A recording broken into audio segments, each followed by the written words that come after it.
Ravi de vous retrouver, mesdames et messieurs. Vous êtes sur Info 24 Sénégal, l'heure de vous donner l'essentiel des nouvelles du jour. Bonjour et bienvenue à tous. Démarrons l'actualité avec la politique à l'occasion de la 3e saison du comité technique de coordination, de suivi et d'évaluation de la stratégie nationale de lutte contre la corruption. Le président de l'OFNAC, Serigne Bassirou Gueye, a annoncé que tous les membres du gouvernement ont procédé à leur déclaration de patrimoine.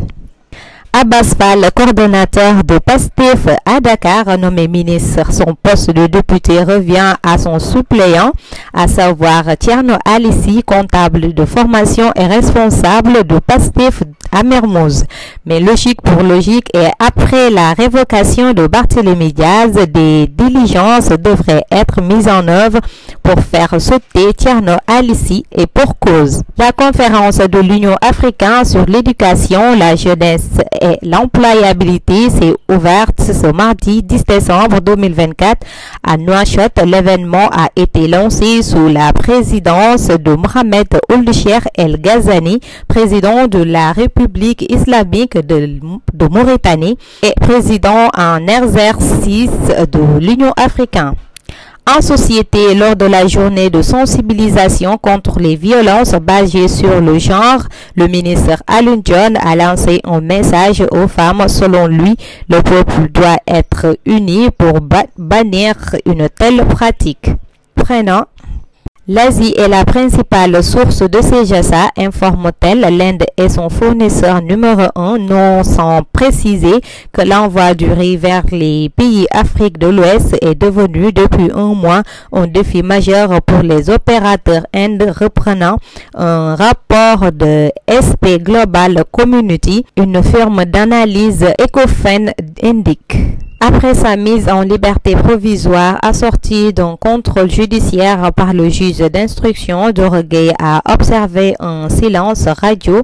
Certains soutiennent même qu'il a quitté le pays sur la pointe des pieds. En sport, selon Desports, la confirmation de Pape Thiaw au poste de sélectionneur national du Sénégal semble désormais imminente. Le jeune technicien de 43 ans, plébiscité lors de la réunion du comité exécutif de la Fédération sénégalaise de foot ce mardi, devrait être officiellement confirmé dans les prochains jours, sauf surprise de dernière minute.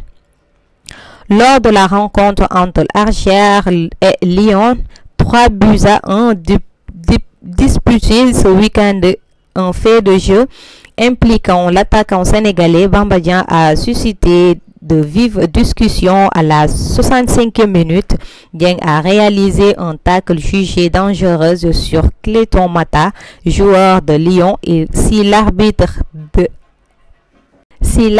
de la rencontre, M. Bollinger, a initialement infligé un carton jaune au joueur agenvin, l'intervention de l'assistance vidéo de l'arbitrage VAR n'a pas entraîné une modification de cette sanction.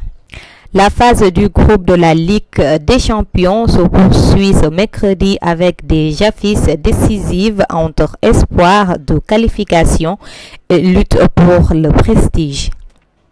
La comité exécutif de la Fédération sénégalaise de foot s'est réunie hier mardi 10 décembre 2024 mais n'a pas pu évacuer tous les points inscrits à l'ordre du jour. Coup de théâtre dans l'univers de la lutte sénégalais, le lutteur de Pikine Boy Niang, deux prochains adversaires de Reug Reug, a officiellement déposé ce mardi un certificat médical auprès du Comité national de gestion CNG de lutte.